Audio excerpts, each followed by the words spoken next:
Hello and welcome to another episode of the Chrissie Mayr podcast. We're on iTunes, YouTube, Spotify, and SoundCloud. So if you are listening to us right now on iTunes, please go and leave a 5-star review. I read the best reviews every week so long as they are 5 stars. Quick shout out to our sponsor, Lucy. Basically, it's 2021, guys. You should not be smoking anymore. You should ditch your cigarettes and find a better nicotine alternative. And Lucy is here for you. These products were researched and developed for 3 years to be made for people, not patients. Lucy has created a nicotine gum with 4 milligrams of nicotine that comes in 3 great flavors: wintergreen, cinnamon, and pomegranate. And they also have this nifty lozenge in a cherry ice flavor, also with 4 milligrams of nicotine. It's convenient, discreet. These are products can be enjoyed anywhere, on flights, at work, on the gym, or even on the go. So I think, it's always shitty when you're like kissing somebody and you're like, oh, they're a smoker. Put a little Lucy in their pocket. Tell them to unplug their vape, throw out their dip, and get some Lucy nicotine gum or lozenges. This is the real deal. A subscription to Lucy comes directly to your door each and every month. It's so simple. You don't have to leave your house because Lucy has delivery down. And for all my CMP listeners, go to lucy.co and use promo code CMP to get 20% off all products, including gum or lozenges. That's lucy.co, and use promo code CMP at checkout. Also, I have to give this disclaimer. This product contains nicotine derived from tobacco, and nicotine is an addictive chemical. Go to lucy.co, get yourself some gum. I should make a little jingle. Very excited to be doing stand-up in a city near you. The Domestic Terrorist Tour continues on. I will be in Wilmington, Delaware, April 23rd and 24th at the House of Laughs, and then I'm heading to Florida. It's going to be myself, Esther Koo, and James Altucher at the Boca Black Box on April 30th. Then on May 1st, Esther, James, and I will be at the Lake Park Black Box in Palm Beach. Then I'll be headlining Side Splitters in Tampa on May 2nd. The Bricktown Comedy Club in Oklahoma City, May 9th. And then Comedians of the Compound are heading to Austin, Texas, May 14th and 15th. I'm also going to be at the Comedy Cove in Springfield, New Jersey, May 21st and 22nd. Tickets for that just went on sale. I think I'll be in Cleveland, Appleton. A lot of dates coming up this spring and summer. So go to my website, chrissiemayr.com, for details and tickets and all that good stuff. And if I'm in a city that you didn't hear, hit me up on social media and tell me where to perform. Tell me where you're at so I can come make lols in your city. All right. So excited to have this guy on the podcast today. He is a comedian. I think he might even be a new friend of mine. I guess we're going to find out. Guys, welcome to the show. It's Joe DeRosa. Hi. Hello. Hi. Am I bright enough? I lowered the light again a little bit. You look great. It was a little dark before. Oh, okay. Thank you. I can't tell. It's hard to tell. I have a lot of windows in here. I'm very lucky. Yeah. What's going on behind you? It's is that a painting? Is that a mural? This is a window. That's my little terrace out there. Oh. But it was decorated by a graffiti artist, and I like it. I like it a lot, and it makes for a nice little podcast backdrop. Yeah, I like it. I Thanks. do. It's very It's just cute. hard to light. It's like there's a lot of light coming in behind me. Your little backlit. That's okay. This is my my wall of styrofoam, which like I just have to pray it doesn't fall down during the recording because I just finished one and like literally as soon as I pressed stop, it was like it fell back down. So I'm gonna have to invest in some nails and nail it up. Good. It looks good. It looks like a professional studio. Yeah. Thank you. I'm very professional. Good. Joe, it's so funny. I feel like I've been bumping into you a lot lately at the stands, and it's been nice to see comedy kind of slowly come back because a big part of that is hanging out and talking to fellow comedians. And I was surprised to hear that you did not seem to have the same zest and vigor. I mean, a lot of comics, they can't wait to get back on stage. They can't wait to go to XYZ city. And you were like, nah, I'm going to take a break. I'm going to chill for a little bit. Well, yeah, I mean, I don't know. I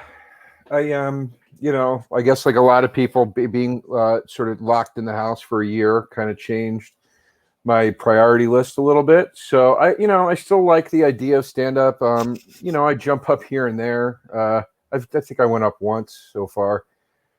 I did go up once so far. I don't know why I say I think I went up. You know, if you went up once, I went up once so far in a year, and I'm going to go up again next week on a show. But it's all really low pressure stuff. I'm not putting in for spots around the city.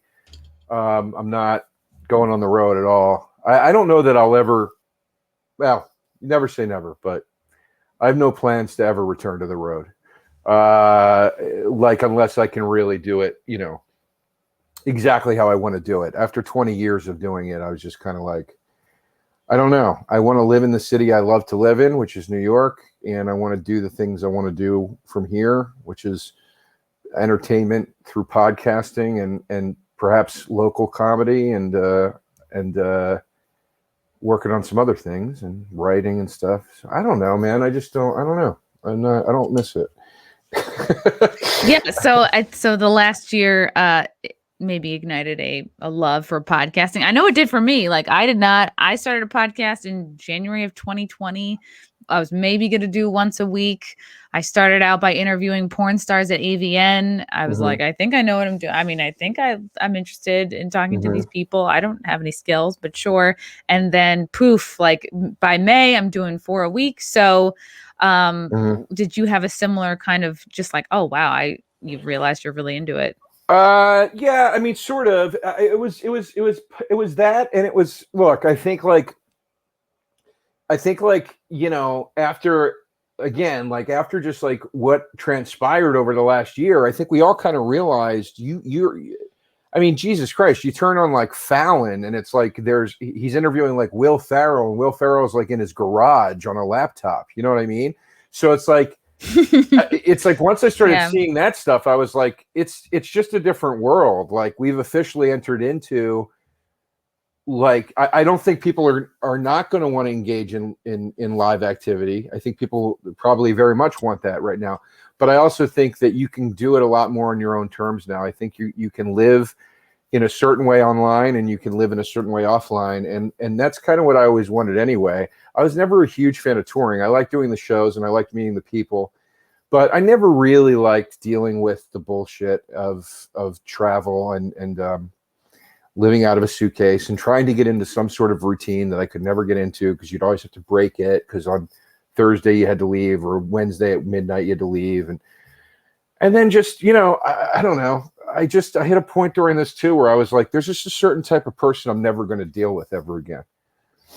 And who is that? That personality type just happens to fall within the job description of, let's say, club booker. Oh, yeah. Describe for me. Not everybody. I have some great friends who are club bookers, and I know some really lovely club bookers. But I was just like, I'm never going to be at the mercy of one of these fucking people ever again for the rest of my life. Life's too short.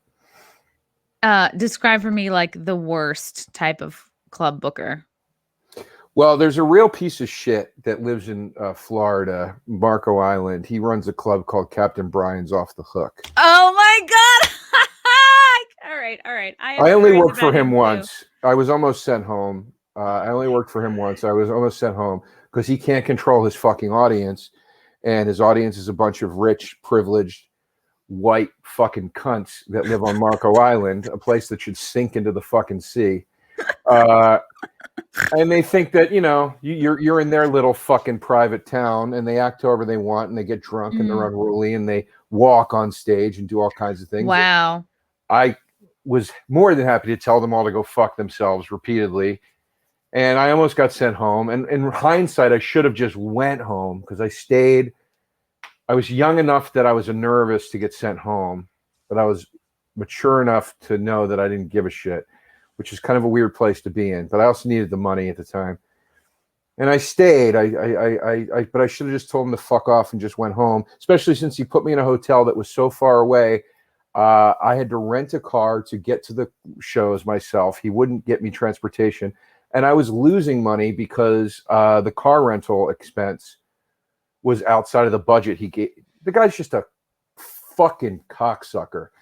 I have no respect for him. A lot of comedians have no respect for him. He doesn't like me. I don't like him. And there's just a lot of guys out there like that. And I say guys and I'm not doing some white knight gender virtue signaling thing. It's mostly guys. And a lot of them really fucking suck. So like, anyway, I just was like, why would I ever deal with that ever again? And not that I've dealt with that kind of person in a long time. I really haven't. I've been very lucky to deal with great people in the business, especially around the clubs in New York. You know, I worked a lot at the Cellar before the pandemic happened. The Stand is like my home. Gotham, would headline once a year. The people at those clubs are like family to me, and I have nothing but good things to say. But it's like some of these other places, I'm just like, Jesus. New York Comedy Club's another one I love, you know, and it's just like, so I'm lucky in that sense. But there's a lot that you have to deal with that is just unfortunate, and it's this concept that this is such a privilege to do, and this is this and this and then. It's like, I don't know, man. Life's too short. I'd rather spend time with people I love and doing things I love rather than bending over backwards to appease some network or some club or some whatever the fuck that's going to make it hard. It's like it's just, I don't want to do it, you know. So I don't know. I'm bitching a lot more, making it sound worse than it is, but I'm in a bad mood today. Sorry. Oh no, it's okay. I was so happy and delighted as soon as you said Captain Brianspina at Off the Hook in Naples, because like I consider myself like pretty darn easy to work with, and that is the only club owner I've ever had.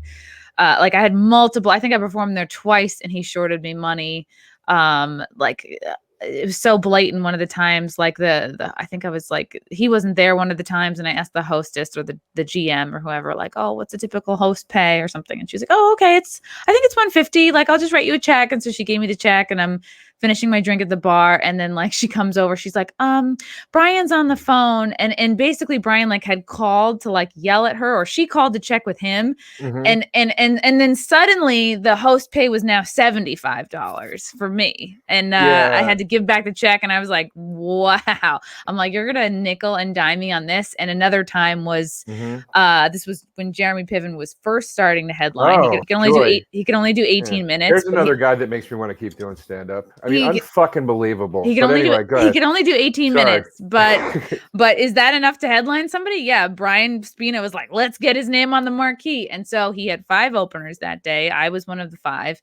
And he ended up blaming me for people walking out. And I was like, they could be walking out because it's more than halfway through the show and the headliner's not on stage yet. But I just was like, it made me feel so shitty. And this was years ago, before I was like, I was less confident and doing the road much less. And I only went there because it was near my mom and dad. My mom was like dying of cancer, and I just wanted to perform somewhere.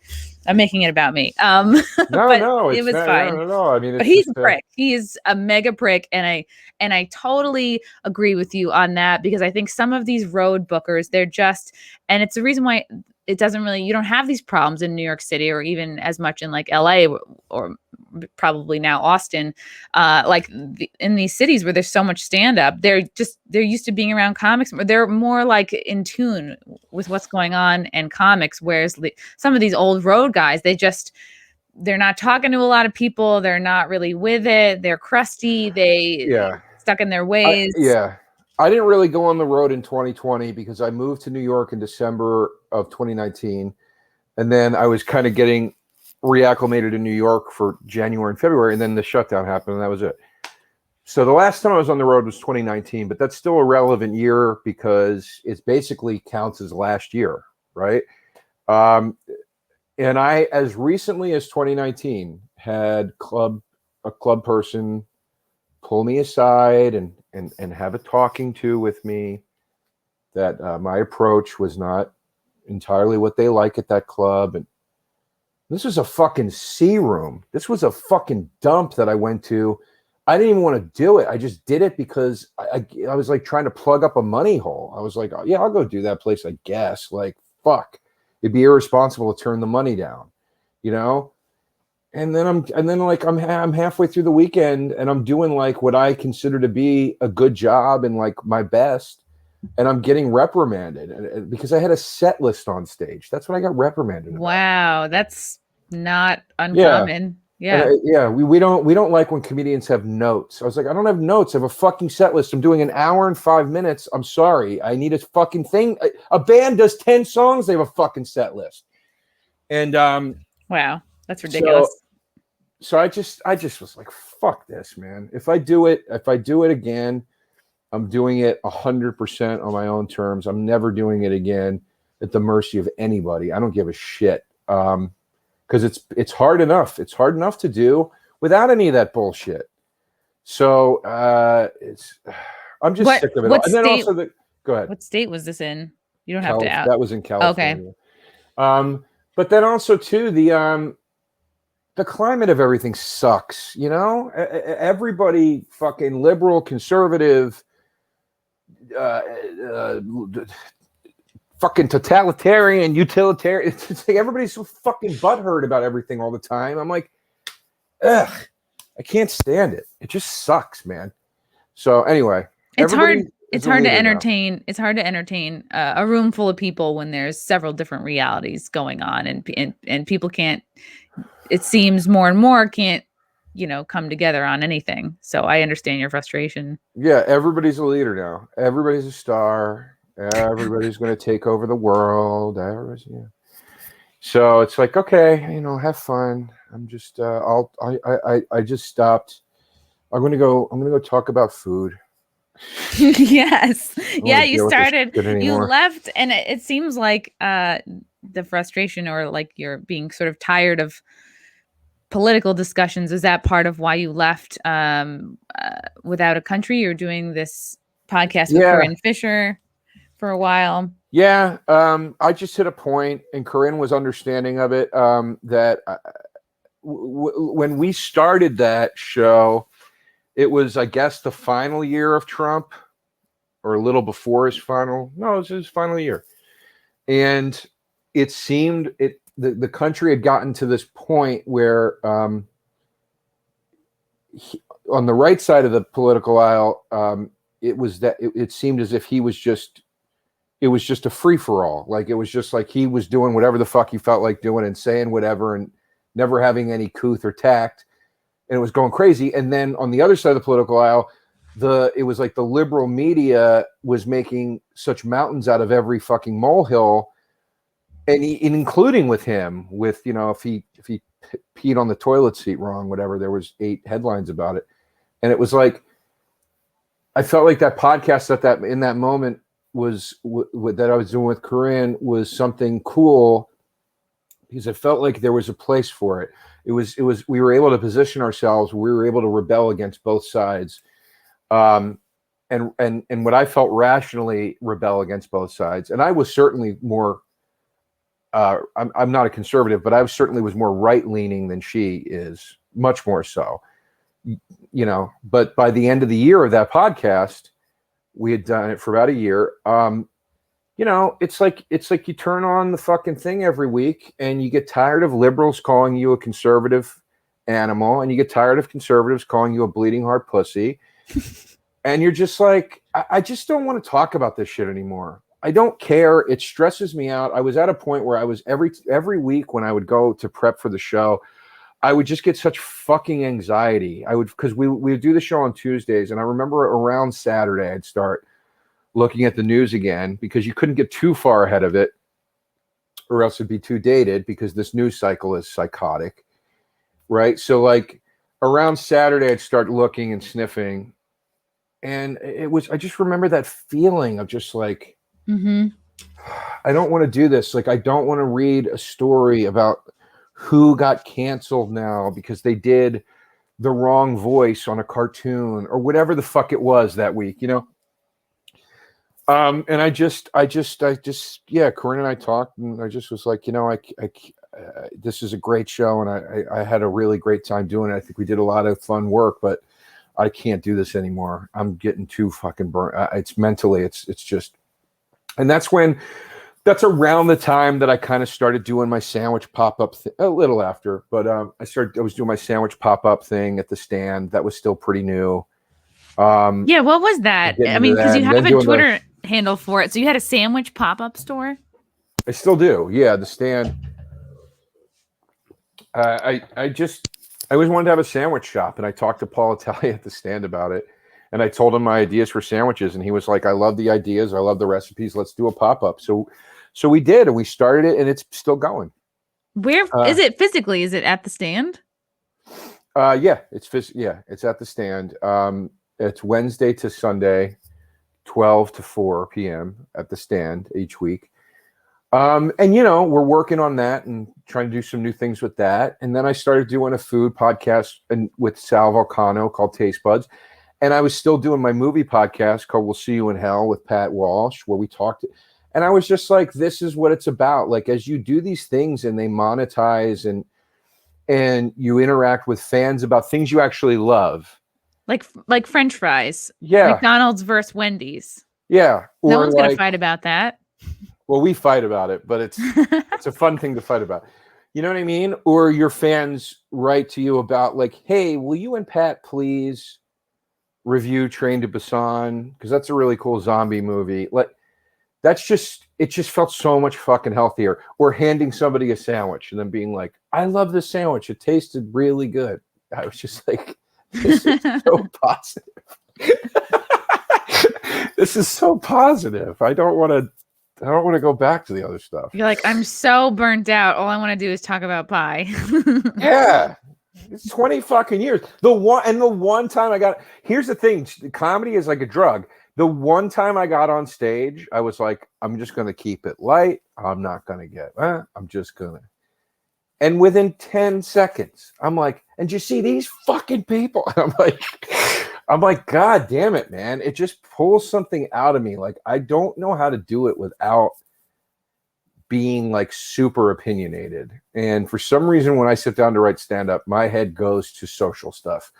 It doesn't go to food and stuff like that. Podcasting and stuff, I can joke about movies and stuff. Like, I don't know why. I just, for some reason, when I sit down to write stand-up, I was never able to do the whole, like, the John Wick, I have 10 minutes on the John Wick franchise. You know what I mean? Some guys do that and it's really funny. Yeah. But I don't know. So anyway. But you're supposed to write about what makes you feel, what you feel passionately about, right? Right. What they always say.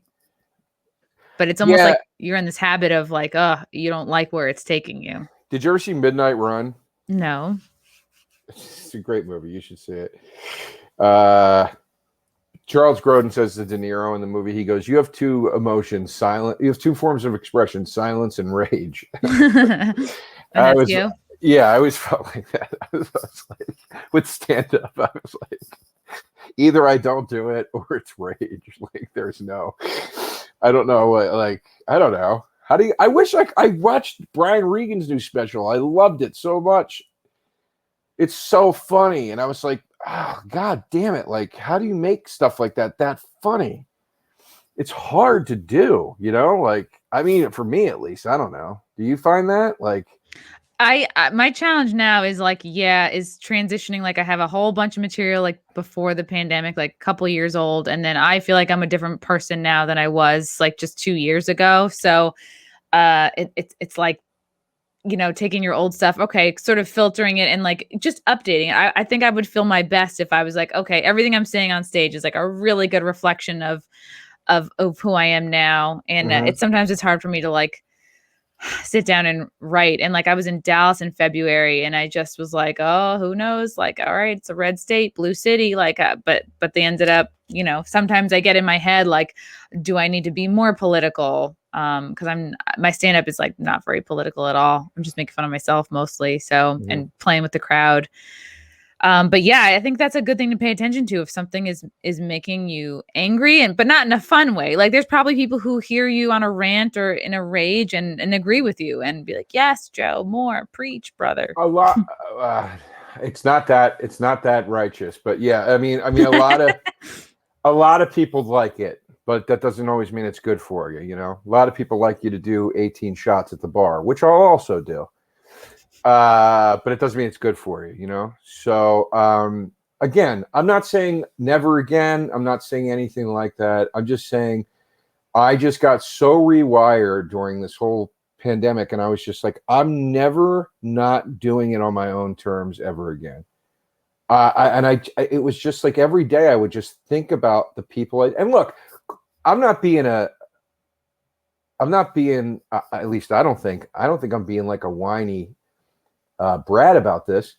I put 20 fucking years in, you know, it's like, it was like 20 years of bullshit and 20 years of scratching and fucking clawing, man. I didn't get handed shit. So like after 20 years, you're just like, look, man, I had a good time. I liked it.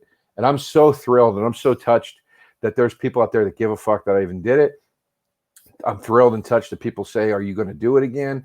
I'm thrilled and touched to have fans that care, like, and that I was able to put albums out to and that they bought and stuff like that. I'm thrilled by all of that.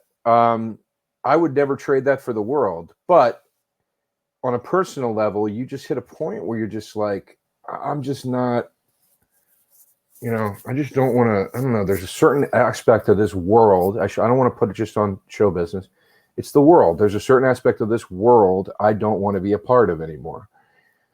I don't want to be in the social fight anymore. I don't want to have political arguments and discussions. I don't want to talk about it because I feel like it's fucking pointless. I feel like this place is fucked.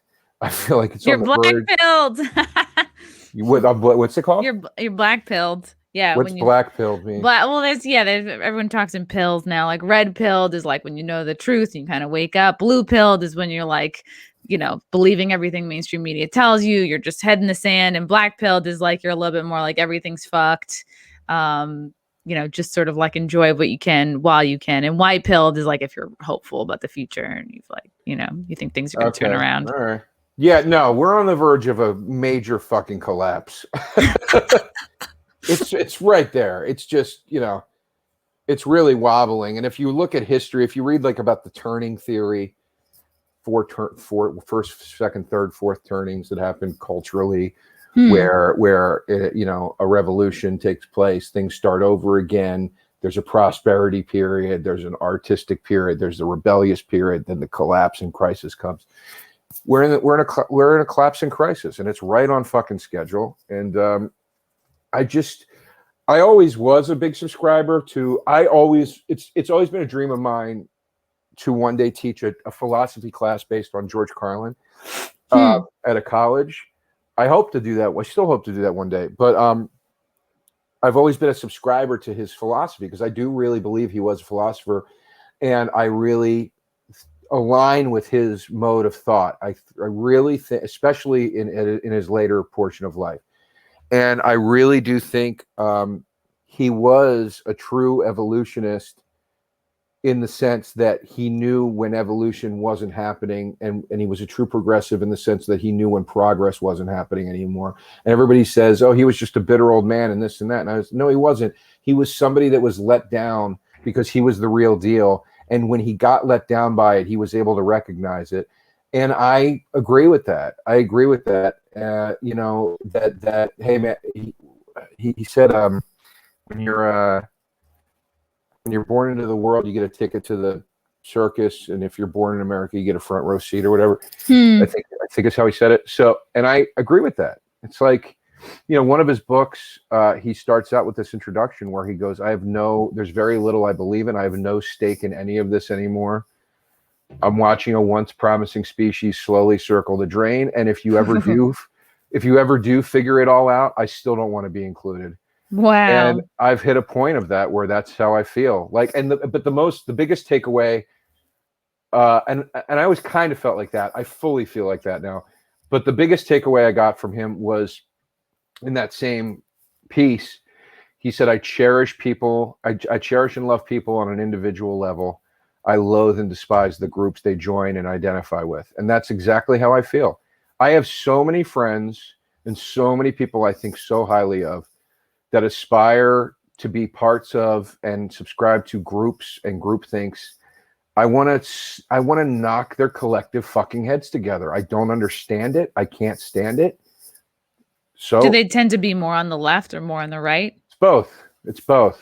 I have friends all over the fucking map, and I just hate groupthink so fucking much. I hate it. I hate it. And I have friends. I've always had friends in both circles, and I have friends on both sides of that coin that hate each other, that I have to argue for hanging out with. That's another thing I'm sick of. I'm sick of arguing with one of my friends about another one of my friends. I don't want to fucking do it anymore. None of this fucking matters. This is a joke. You know, this is a fucking joke. So, holy shit. Sorry. I think no, it's okay. It's good to be frustrated, Joe. So I think so many people completely agree with you. So many people are sick of the division. So many people are sick of like the identity politics and it's like want to go back to the 90s where not ever you could have a conversation without politics coming up, where people were more united. It was like everyone wasn't so obsessed with not everyone. The left wasn't so obsessed with racism. It was like, you know, a lot of people are sick of the fighting and the division. So you're definitely not alone there. And people are sick of losing friends, and people are sick of having to explain and apologize. Right. I mean, at this point, more of my friends are like more libertarian center right. But well, that's what's funny. That's what's funny is my friends. I had a lot of friends that have said to me over the years, "Congrats, Joe, you actually sound like a liberal." My liberal friends will say that. Now I have a lot of friends starting to say, "Congrats, Joe, you sound like a libertarian." Mm-hmm. And now when I talk to a lot of my liberal friends, I'm starting to think, "Holy shit, you sound libertarian," because you're identifying with a previous Xerox of liberal that does not exist anymore. I also think this is the first time in history when anybody has ever seriously uttered something along the lines of, federally, I'm liberal, but socially, I'm Republican. It used to be the other way around because of fiscal rules and whatever. I think now a lot of people feel that, okay, well, on paper, it seems like the left at least gives a shit about my healthcare or whatever, right? That seems like a decent federal kind of thing. Okay, I'm with that. But then socially, I'd rather hang out with conservatives because they won't cancel me if I make an off-color joke, even if I don't agree with their politics. Right. I used to be the complete opposite of that, where I was like, no, socially, I want to hang out with liberals because they're the artists. And gays are more fun. Yeah. All that stuff. And now I'm like, Jesus fucking Christ, man. Like, what is going on? So, you know, look, I'm not, excuse me, I'm not innocent of anything. I've made mistakes in the past. I've said things I wish I didn't say publicly against both sides, about friends, about grievances, about all kinds of shit. I've aired all kinds of shit and exemplified behaviors of the worst types of liberals and conservatives, you know, at least in the sense of expression. I'm guilty of it too. I'm not innocent, but this is where I'm at now. This is where I've been moving towards for a long time. It is an evolution, and I don't know. I just think it all is so fucking stupid anymore. I'm just exhausted, fucking exhausted. And I've been drugged by both sides. I've been drugged hard by both sides. So I know firsthand experience. Now, I didn't get Shane Gillis drugged, but I've been fucking drugged. All right. And there was a time when one or two of my draggings were in the high ranks of Twitter draggings. You know, notable comics would come up to me and say, like, bro, you're taking a fucking hit right now, dude. Because it was before somebody got drugged every fucking day. You know what I'm saying? So, like, and that's not to reduce anybody that's experiencing it. I'm just saying, like, there was a time where I had some pretty significant draggings on Twitter and social media. And I've seen how vicious and thin and shallow both sides can be, and how petty both sides can be. And that's why I think allegiance to any team is just stupid. I think you can agree with somebody on a team. Even if it's a political candidate, I think you could look to somebody and go, well, usually I don't like this crew, but I like that guy over there. You know what I mean? Like, I'm not a staunch Democrat by any stretch, but I like Andrew Yang. He seems like a decent guy, so, I'm not You'd mad. You'd have a beer with him. Yeah. I'm not mad if Andrew Yang gets elected. You know what I mean? So, but then there's people on that team that I hate. Same thing with Republicans. There's ones that I'm like, I kind of like that guy. Same thing. It's the individual over the group. Like, you're about individuals. So, yeah. And you talk about mega beefs. I don't know the details of this at all, but did you have some beef with Anthony Cumia at one point? I don't know if that's what you were circling around to when you were talking about. You know that we did. I know. I mean, I don't know. I really, honestly, don't know the details. I honestly don't. Yeah. I mean, we're friends now, but yeah, we got into it. We got into a real heavy thing. And I've said to him several times since, privately and publicly on his show, hey, man, my biggest regret was that I didn't air my grievance with you person to person. We were friends, man. And I chose to air my grievance on the Joe Rogan show, which was stupid for a lot of reasons. Not just stupid because of not acting appropriately with a friend. You know what I mean? But it was self-destructive for me. It was like, why would you use this opportunity to get personal about something? Use this opportunity to have a good time and to celebrate this opportunity. This is what I mean. You get caught up in this shit and you start to think, I need to make a move. Something needs to be done. And I've explained to Anthony, again, privately and publicly, like when that went down, I was going through a really, really, really bad time. My aunt had just died. She was like a second mother to me. And I woke up that day and I was getting a bunch of shit online. And I went and I said some shit publicly. And I should have just called him and said, hey, dude, I'm upset about X, Y, and Z. And if I don't have a right to be, then I don't have a right to be. But I'm just letting you know, man. And I didn't do that. It was a mistake.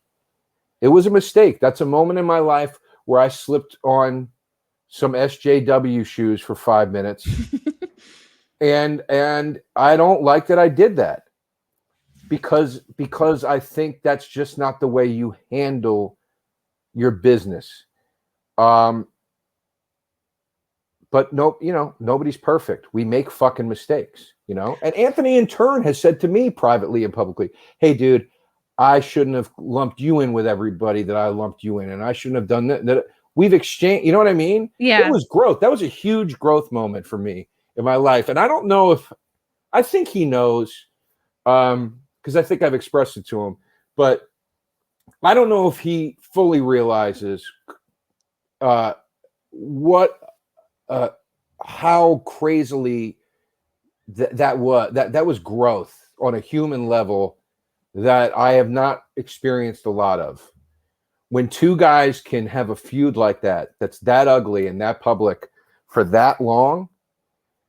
I mean, it went on for 2 years, 2 years. It went on for, I think, 2 years. I think about 2 years it went on for. Maybe a year and a half. At least a year and a half. It went on. Just over Joe Rogan? Just over what you said on that show? Yeah, because it was connected to Anthony getting fired. It was, it was ugly. It was a really ugly time. And for two dudes to come together a year and a half later and talk and just be like, hey, dude, I'm sorry. This is stupid. Like, I don't know how the fuck it got here. I love you, dude. Like, we've been through a lot together, man. That's very mature. Friends, man.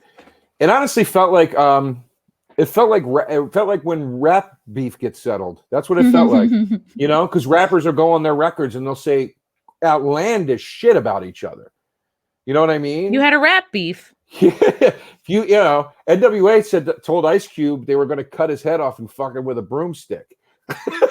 That's pretty intense. Yeah. So when you see them together at the Rock and Roll Hall of Fame inductions and they're friends they again, worked it out. Like, You know what I mean? So that's why it never really fazed me, because I was like, yeah, we said some terrible shit, but you can do that and then go, hey man, I'm sorry. Yeah. And get over it. It's one of the reasons I love the movie Good Night and Good Luck so much, is because when the movie about the biopic about Edward R. Murrow, because Joseph McCarthy went after Murrow and said, didn't you write the introduction to this man's book who's a communist or whatever? And Edward R. Murrow went on to this TV show, and he goes, yes, I did write the introduction to his book, but unlike you, Mr. McCarthy, I do not define people's values by their political persuasions that I disagree or agree with. He was like, he has a completely different political agenda than I do, but he's a man that I respect and I like as a friend. And that, I felt like in certain ways reflected what me and Anthony making up. And in ways with other friends of mine, I've had fucking screaming matches with friends of mine over politics, over social stuff, over COVID shit, over whatever, where you don't talk for a month, 2 months, whatever it is. And when you talk again, you both come at it if you're real friends, you come at it at the angle of, hey man, that was stupid, dude. I love you. And like, and ultimately this doesn't matter.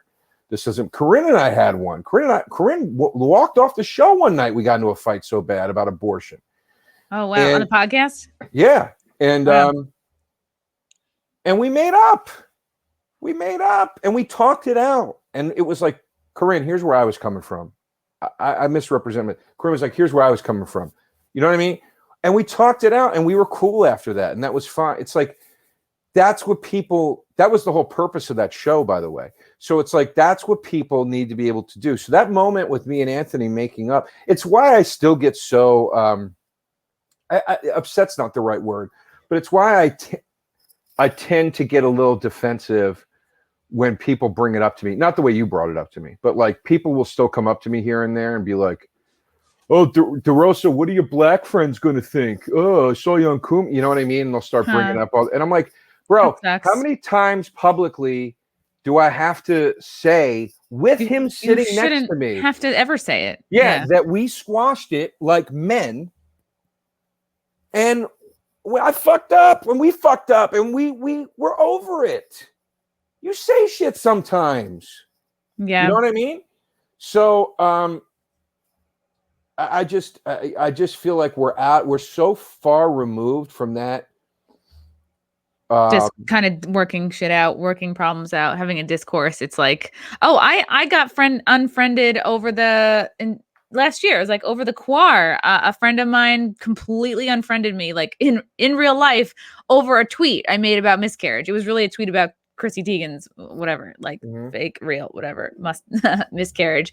It was ultimately kind of just about my mom, but she was determined to take it personally, and we haven't talked since. So it's like, and I'm sure I'll lose more friends over. And that's the thing. If you're a friend that can be lost over a tweet or a joke, like, yeah, man, you were hanging on by a thread to begin with. It's wild shit, man. It's wild shit.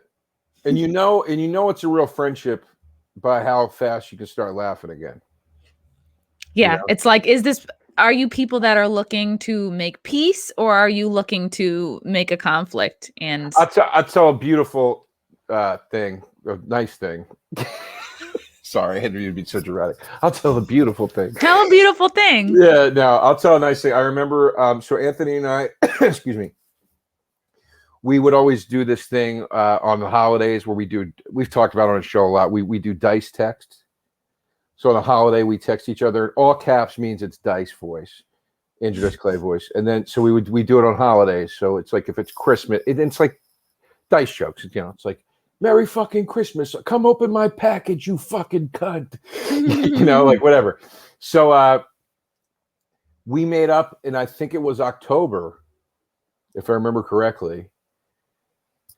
And it was later October. It was 2020? No. This is like 2017. Okay. Yeah, we've been cool for a long time now, which is awesome because I love hanging out with him and I love drinking with him. I laugh really fucking hard with that guy. He's so funny. Yeah. But anyway, he sent me, I think actually we made up in November, because I remember I had a friend visiting for Thanksgiving. And this was like right after I'd talked to him, maybe 2 weeks. So it must have been November. And I got a text. It was on Thanksgiving Day, and I went and grabbed my phone because it was charging. And I came out of my bedroom with my phone. I go, all right, man, me and Cumia are officially cool because I just got the Dice Thanksgiving text. And I was like, all right, we're like, you're back. We're like totally good. Yeah. So, and you know, we've been cool ever since.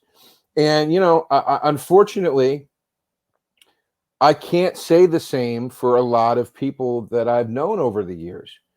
And I got to tell you honestly, too, and this is what's so confusing to me. The people I was able to do it with less were on the more liberal side of things, which I never quite understood. Less forgiving. Yeah. That's what I found with my friends, too. And, you know, I'm a pretty liberal guy. Like when we I think, I don't fucking know anymore. Old school liberal. Yeah, like old school classical liberal. You know, and God bless Anthony. Like when we go on the show, if we start talking about the police shit and whatever, you know what I mean? We'll have some differing opinions. And then afterwards, one of them happened recently. I forget who it was, but we were debating stuff. And then afterwards, I think 3 days later, I texted him and I go, dude, your fans hate me.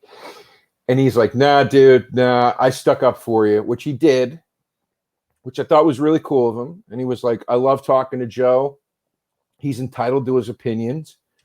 We're friends, even though we don't always agree. And I was like, man, that was really cool of you. Thank you for doing that, man. So, you know, it's like you'll have these I forget where I was going with. Like you'll argument. have these these glaring disagreements with somebody, but then you're able to patch it up and make up, and like I said, after a year and a half of not talking and being mad at each other, become friends again to the point where you can both recognize how different you two may be, but you can still have each other's backs, right? I haven't had that with a lot of my liberal friends. No, I shouldn't say a lot, with my extreme liberal friends. It's almost like being right is more important than making up, like not being on the right, but being correct, being like, oh, you know, I was right about this, and you care more about that than repairing a friendship. Yeah, or just, hey, this is how I feel. Maybe I'm wrong. Not even an ability to do that. Not even an ability to go, maybe I'm wrong, man. You know, maybe I feel strongly about this, but maybe I'm wrong. And it's just wild, man. It's a shame because everything changes. Opinions are constantly changing, evolving. So it's really their loss, and that sucks. And I feel for you because that's happened. I mean, I've lost so many fucking friends, but I'm gaining new ones too. That do you ever feel like, and I wonder if this is part of your frustration with like the entertainment industry or the comedy industry in general, like, do you almost feel like there's this pressure, like you will probably be more successful if you are vocally on the left? Yeah, actually, I talked to Jim and Sam about this. My take is that ethics, we've economized ethics, and we've monetized morality. So these things now can make you money. You can get a job or be declined a job based on things you have said online. However much you've showboated, however much you've virtue signaled, all these things can absolutely affect whether or not you get the job, whether or not you keep the job, how far you move up in the job. All of these are a factor now, without question, particularly in the field of entertainment. Much more so in entertainment than anywhere else. But people act like, oh, well, that's just entertainment, and who gives a shit? Entertainment is America's major export. That's what we do. Okay? Like, people act like it's not this big thing. It is a multi-billion-dollar business in this country. So let's stop acting like it's just frivolous television and whatever else. It's not. It's it is the major industry of the United States of America. It is rivaled only by Wall Street. So my point is that once you start to say you can climb a monetary ladder or bureaucratic ladder through ethics or virtue signaling or whatever the fuck term you want to give it, then obviously, right, you're going to get farther along the more you show. And here's the thing. None of the people that are saying any of this shit mean it. It's politics. You know, every politician that says, I hate gay people gets caught tapping some dude's foot in the fucking bathroom or dick in a glory hole or whatever. You know what I mean? You know, every environmentalist, loudmouth politician gets caught on the private jet. You know, and everybody gets caught doing the other thing and gets caught on their bullshit. But what happens is the constituency gets you into the office, and then you become the mercy of the constituents because it's a pretty sweet fucking gig. And if you want to keep the gig, you better keep the constituents happy. And as they redistrict and redraw the lines and all these things, you have to figure out, how do I get these fucking people to vote for me again so I don't lose this sweet fucking Senate job or whatever it is you do, right? So anyway, these people are politicians. But it's big business. Ethics, now that ethics is big business, it functions exactly like Wall Street. And I always say, you know, people get so caught up on the hypocrisy of it. You know, how could so and so say, you know, they're against rape, and then it comes out that they had a rape allegation, and you know what I mean, or whatever. Like, why would they say that? I'm like, they're not thinking like that. You're thinking like an ethical person. They're not thinking like an ethical person. They're thinking like a business person. A guy on Wall Street will commit a hostile takeover on your company. He wants to liquidate and destroy you. If you did that to him, he would be sad. But it's not because he has ethics. It's because you fucked his business up. So that's what these people are doing. They're like, you mean in comedy? I think a lot of it's in comedy. I mean, I don't like to reduce it to comedy because it's bigger than that, I think. But comedy is the biggest mouthpiece with it right now. So yeah, you know, so sure, put it on comedy. But every comedian out there right now waving the flag and being louder than everybody else, okay? Now, I don't mean somebody saying a moral thing once in a while. I don't mean somebody saying an opinion that's a little self-righteous once in a while. I'm talking about these motherfuckers who are defined by it. Okay? We all know who I'm talking about, all right? Go on Twitter, you can see the comics I mean.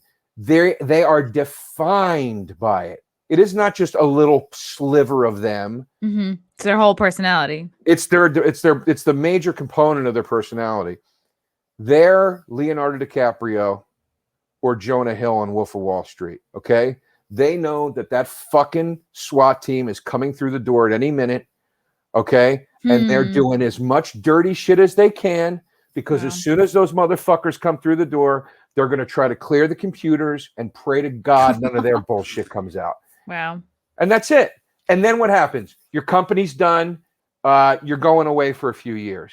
Well, thank God I made $1 billion. So you think the comics that preach the loudest are probably the ones with most likely something to hide or that are full of shit? I shouldn't say that they definitely have something to hide, but they are not looking at this as morality. They are looking at this as business. So if it comes out that they have something to hide, doesn't matter. That's irrelevant. That's how you justify it. That's what it is. Because the whole goal of the game is this: make enough capital so when your number gets called and you have to go away for whatever the reason is, you and your family don't starve to death while you do your bid. Because your bid is coming. Make sure you're in good shape. Make sure you got that fucking boat. You know what I mean? Or whatever it is. Make sure you got the fucking kilos stashed in the couch cushion like Leonardo does. You know? Or whatever the fuck it is. It's like they're looking at this as stock. This is stocks to them. Well, okay, fuck it. You caught me doing some dirty shit and inside of this or inside of that, but I already made $10 million. So I can afford to go away for 2 years. I'll be fine.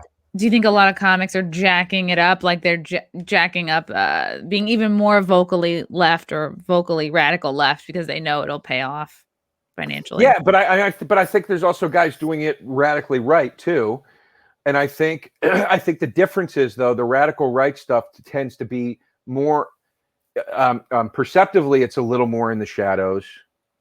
You know what I mean? But I know plenty of comics that seem to have become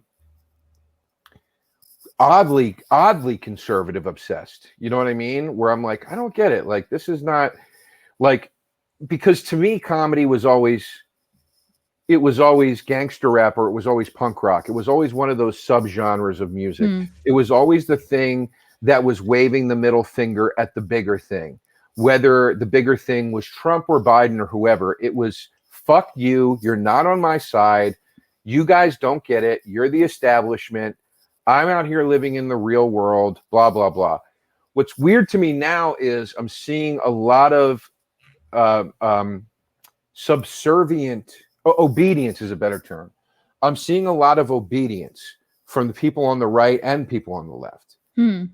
If you just would obey, there wouldn't be any problems. It's like, obey? What the fuck are we talking about here? We're supposed to be the ones telling everybody to go fuck themselves. I'm not saying I want anarchy. I'm not saying run out in the street and act like a fucking lunatic, but I don't get why this like follow the rules mentality has become so popular amongst people on the right and on the left. What what rules specifically? Are you talking about with like the best example I could give with liberals is I say, liberals will often say, hey man,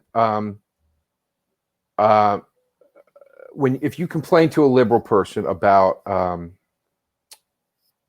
cancel culture, okay, you say this is, it's out of control. It's just that they'll say a lot. You got to be accountable. Yeah, you got to be. A lot of them say you got to be accountable. And sorry, bud, the times are changing. You just got to go with the rules. That's what it is now.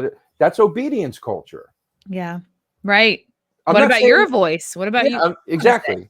I'm not saying go be a piece of shit, but these are the same. That same mentality is the person in 1989 telling Ice Cube, "Don't you dare say fuck the police." That's the anti-Carlin, right? Like if you're all about Carlin, you're all about it's our job to say the unpopular thing, right? And then I hear people on the other side of it saying things like, it's compliance with authority. It's the cops and the military and this and that. It's like, guys, what the fuck are we all talking about here, man? Like we're supposed to be shitting on all of this. All of it equally. We're supposed to be here together saying, look at all those fucking idiots that care what those other people think.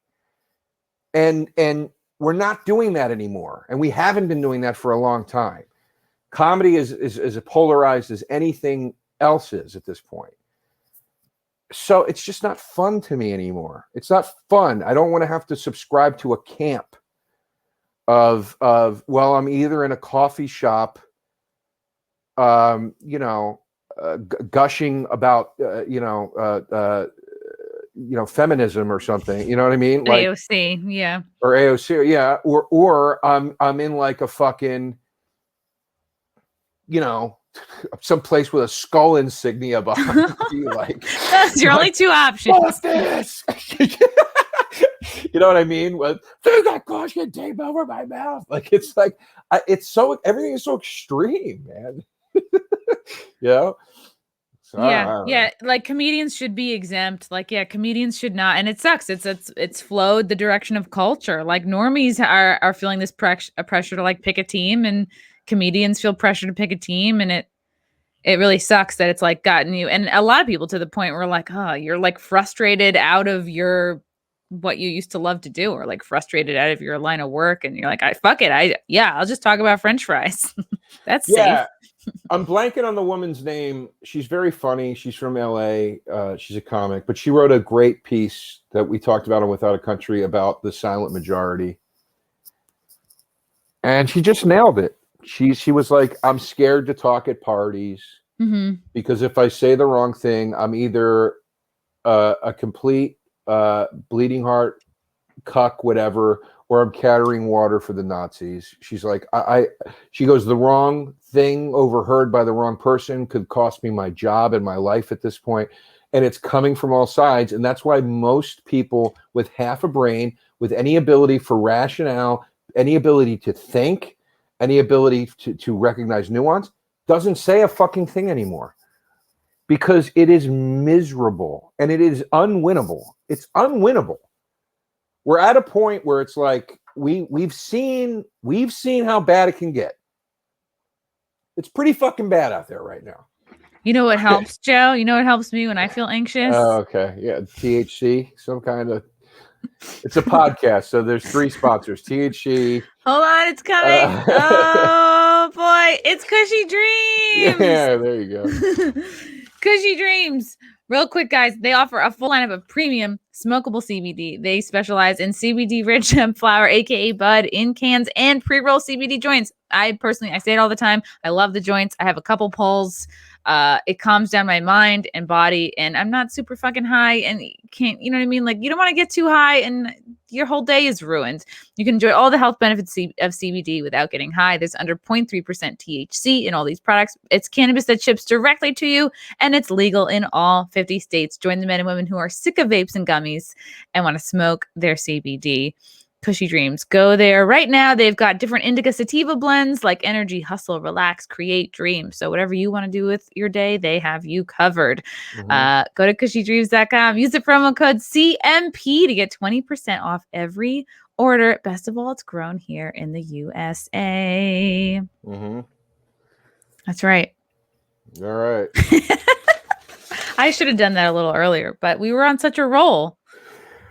We were. I'm sorry. I feel like I'm being like really ranty and stuff. No, it's good. It's good. I feel you because you're not saying anything that I'm sure a lot of people listening completely agree with you and are also frustrated. And it's doubly frustrating because you feel like you can't talk about it because you're like, well, I don't want to get fired. I don't want to lose friends, you know. Also, too, like as we sit here and talk, like, and I feel like whenever I have a discussion like this, it's like I find myself trying to tick equal boxes on both sides of the political aisle. Because you don't have to do that. Yeah. But here's the thing. The average person won't listen past this. Okay? So if you say too much in one direction. Oh, right. You don't want to alienate someone from the other side. It's not even alienation. It's that they now you're that guy to them. And it's like, I'm not that guy. I'm trying, like Doug Stanhope said at his show, it is a stand-up show. He goes, I have to actively tell Republicans I'm not on their side. He was like, because I bash liberals so much that they come and they're like, Trump 2021. Join us. Put on the shirt. Put on the hat. And then he's like, no, I don't want to do that. Doug's great. Doug's so a blast. It's just like, it's just funny, man, that you have to, it's just a weird, I don't know. It's weird. Everything's weird. Everything's weird, but it's okay. It's okay, Joe. It's all good. Whatever you decide to do, that's good. And it's good that you're like in touch with your feelings and you're like, I don't want to do some shit I hate right now. Yeah. Yeah. So yeah. Check out Taste Buds with Sal Vulcano on the No Push Network, and it's on YouTube. No pressure. Oh, no pressure. No pressure. Yeah, no pressure. Just chill. Just chill conversations about food. That's no one gets hurt. That's what it all is. No Pressure Network channel on YouTube. Full 4K video every Monday at 11 a.m. Audio for free wherever you get your podcasts. Chris DiStefano and Sal also have a great podcast in there called Hey Babe. They drop every Thursday. Audio wherever you get your podcasts. And then my podcast, We'll See You in Hell. Pat Walsh and I debate review genre movies, rather. That's available anywhere you get your audio podcasts. And new episodes are on patreon.com/WYI. patreon.com/WSYIH podcast. They'll figure it out. Yeah. They'll Google around. So, and those are much lighter than this. Sorry. No, this was fine. Oh my God, my fucking set just fell apart. Well, I can tell you why. I guess that means it's time to wrap up. Chrissy, I can tell you why. You got to get, let me show you what you got to get really quick because I got to go too. Right. Hold on. Hold on, Oh before my you hang up, God. let me show you this Oh my on the God. air. It's a free plug. Maybe they'll sponsor All you. right, Hold all on. right. Oh no, embarrassing. I'm exposed. I probably should edit this part out, but I'm not going to. Look at his background. His background's fucking Get weird this looking. stuff. It's from Scotch. Is it called double-sided tape? Double-sided foam tape. That's what this is. Shit, it's double-sided No, squares. that's not. All right. That's not the same. Get the one. Get this one. Get the I'm saying foam in the roll. Okay. The foam one. I hang like. I hookers from that. I have a picture hung up in my bathroom next to my shower with this. Oh that is wow. not fallen. So it handles dampness. Yeah. So that those foam things will be you're just buying the wrong thing. You don't put nails through those things. Get this. Okay. Stuff. Okay.